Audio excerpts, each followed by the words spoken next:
Jayashree Liberty Hospitals on the occasion of 11th anniversary, free OP consultation and 20% discount in OP. Contact. నమస్తే, నేను Vijay. India Pakistan మధ్య యుద్ధం జరిగితే నిజంగా అగ్రదేశాలుగా భావించేటువంటి అమెరికా, చైనా ఎవరిని సపోర్ట్ చేస్తాయి, ఎవరి వెనక నిలబడతాయి? ఈ విషయాల గురించి డిస్కస్ చేద్దాం. మనతో పాటు ఉన్నారు retired army officer major Srinivasa Rao గారు. సార్, నిజంగా వార్ వచ్చేసింది, వార్ స్టార్ట్ అయింది.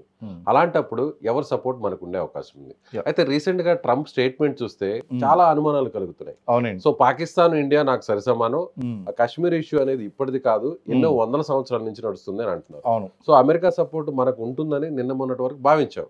కానీ ట్రంప్ స్టేట్మెంట్ చూస్తే మారిపోయింది. ఇది మనం ముందుగానే ప్రెడిక్ట్ చేసామండి. ట్రంప్ స్టేట్మెంట్ ఇమీడియట్ గా భారతదేశం మీద ఇలా అటాక్ జరిగింది, అక్కడ ఉన్నటువంటి టూరిస్టుల మీద అటాక్ జరిగింది అనగానే ఆయన ఒక స్టేట్మెంట్ అన్నాడండి, ఈ ఇన్సిడెంట్ పట్ల నేను ప్రగాఢ సానుభూతిని తెలియజేస్తున్నాను అన్నాడు తప్ప నేను ఇండియాకి సపోర్ట్ చేస్తున్నాను అనేటువంటి మాట రాలేదు. అంటే ఆ ఇష్యూని మాత్రమే ఆయన వ్యతిరేకించారు. దానికి జస్ట్ ఆయన ప్రగాఢ సానుభూతిని తెలియజేశాడు తప్ప ఆయన ఇండియా వైపు ఉన్నాడా, నేను ఇండియాని సపోర్ట్ చేస్తున్నానా, పాకిస్తాన్ సపోర్ట్ చేస్తున్నా అని అప్పుడే ఆయన స్టేట్మెంట్ ఇచ్చినప్పుడు గోడ మీద పిల్లిలాగా ఆయన స్టేట్మెంట్ ఇవ్వడం జరిగిందండి.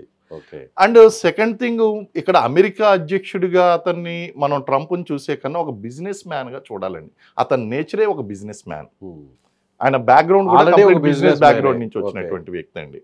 కాబట్టి ఇప్పుడు ఆయన ఇచ్చినటువంటి స్టేట్మెంట్ ఎలా ఉంది అంటే, ఇప్పుడు భారతదేశం గనక నన్ను ఆయుధ సహకారం గనక కోరినట్లయితే నేను వాళ్ళతో బిజినెస్ చేస్తాను, అలాగని చెప్పి ఇప్పుడు పాకిస్తాన్ కనుక కోరుకున్నది అంటే పాకిస్తాన్ కూడా చేస్తాను. అయితే పాకిస్తాన్ ఏంటంటే వాళ్ళకి తిండి తిప్పలు లేకపోయినా సరే వాళ్ళ కంప్లీట్ బడ్జెట్ అంతా కూడా డిఫెన్స్ వైపు పెట్టుకుంటున్నారండి. తెలుసండి, Pakistan is also good buyer అని చెప్పేసి తెలుసండి.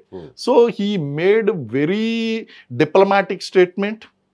అదే మీరు చూడండి, ఇటు ఫ్రాన్స్ కానీ లేకపోతే బ్రిటన్ కానీ వాళ్ళు ఏమన్నారు, ఈ ఇన్సిడెంట్లో భారత్ ఎటువంటి నిర్ణయం తీసుకున్నా సరే మేము భారత్ని సపోర్ట్ చేస్తామని ఖచ్చితంగా నిర్ద్వందంగా వాళ్ళు సపోర్ట్ తెలియచేశారు. ట్రంప్ ఆ విషయం చెప్పలేదండి. ట్రంప్ ఆ విషయం చెప్పలేదు.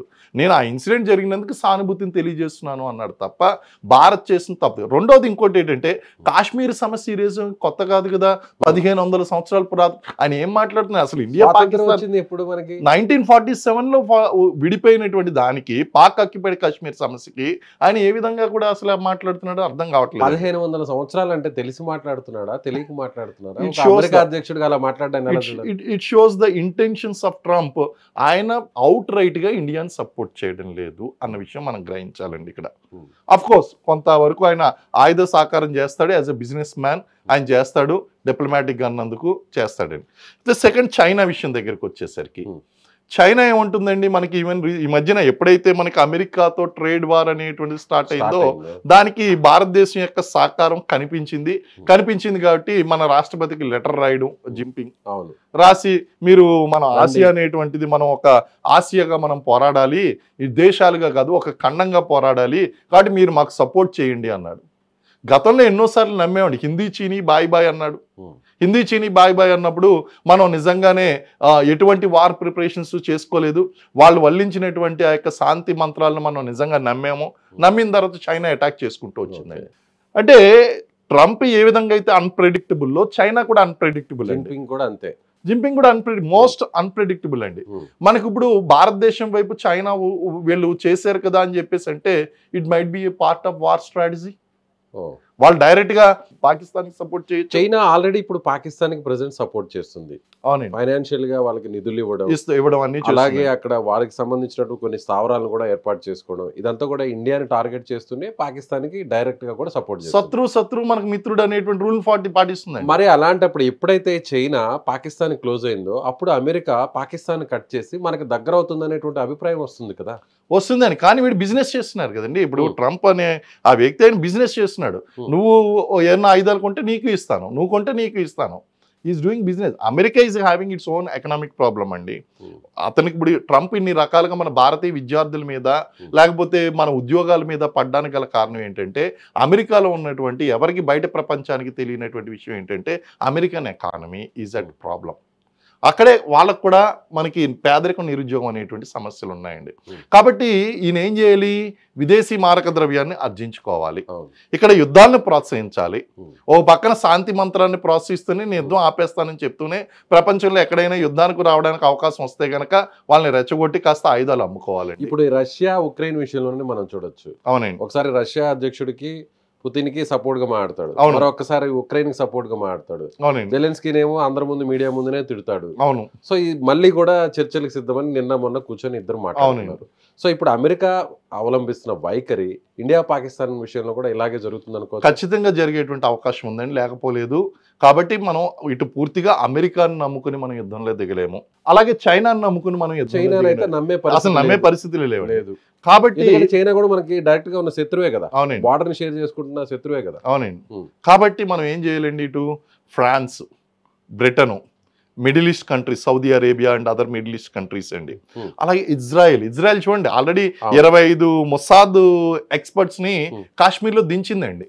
కాశ్మీర్లో టెక్నాలజికల్ ఆల్రెడీ దించేసిందండి. 25 మొసాద్ నుంచి their strongest intelligence agency Mossad నుంచి టెక్నాలజికల్ వార్ఫేర్ లో మన టెక్నాలజీని అప్గ్రేడ్ చేసుకోవడం కోసం ఏ విధంగా వెళ్ళాలన్నది 25 మందిని ఆల్రెడీ కాశ్మీర్ లో దించింది. సో ఇజ్రాయెల్ సపోర్ట్ అయితే అవుట్ రైట్ గా భారతదేశానికి టెక్నాలజీలో ఇజ్రాయెల్ మించినటువంటి దేశం ఏది లేదంటారు. లేదండి, లేదు. సో అలాగే యాంటీ మిసైల్ సిస్టమ్ అంతా కూడా ఇజ్రాయెల్ దగ్గర చాలా స్ట్రాంగ్ గా ఉంది, చాలా స్ట్రాంగ్ ఉంది. వార్ డోమ్ అంటారు కదా. అవును. సో అలాంటి సిస్టమ్ ఏదైనా మనకు సహకారం అందించే అవకాశం ఉందంటారు. దాని మీద వర్కౌట్ అవుతుంది. ఇప్పుడు వాళ్ళందరినీ కూడా తీసుకురావడానికి ఇటువంటివన్నీ కూడా చేయడానికి మనకు ఉన్నటువంటి బిగ్గెస్ట్ థ్రెట్ ఏంటంటే అన్ఆర్మ్డ్ ఎయిర్ క్రాఫ్ట్స్, డ్రోన్ వార్ఫేర్ అండి.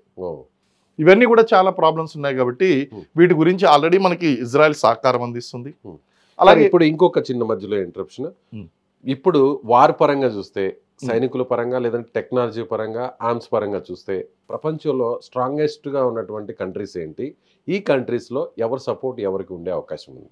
ఇప్పుడు ఈ France, Britain, America, China, Japan, ఈ యొక్క టాప్ మోస్ట్ కంట్రీస్ ఏదైతే ఉన్నాయండి advanced countries, they are militarily technologically very advanced countries అండి. అందులో మనకి ఒక అమెరికా ఇద్దరికి సపోర్ట్ చేస్తుందండి. మిగిలినటువంటి రష్యా కూడా ఈవెన్ మనకే సపోర్ట్ చేస్తాను అని చెప్పిందండి. ఈవెన్ రష్యా కూడా. సో ఆల్వేస్ రష్యా ఎప్పటి నుంచో మనకి ఉన్నది. మధ్యలో పాకిస్తాన్కి ఏదో కొంచెం అవడం జరిగినప్పటికీ small again we could able to gain their confidence. ఇవన్నీ కూడా ఆ విధంగా కనుక చూసుకుంటే మ్యాక్సిమం సపోర్ట్ మనకి ఇండియా వైపే ఉందండి. పాకిస్తాన్ వైపు వెళ్ళగలిగితే గనక అవుట్ రైట్ గా చైనాకి వెళ్ళేటువంటి అవకాశం ఉంది, చైనాకి. కానీ అక్కడ దే ఆర్ ఆల్రెడీ, అది కూడా కొంచెం ఇప్పుడు అంత కాన్ఫిడెంట్ గా చెప్పడం, ఏదో న్యూట్రల్ అన్న అయిపోతుంది, లేకపోతే దొంగచాటుగా వెనకగా అన్న సపోర్ట్ అన్న ఇస్తుందేమో తప్ప అవుట్ రైట్ గా చైనా కూడా ఇచ్చేటువంటి పరిస్థితులు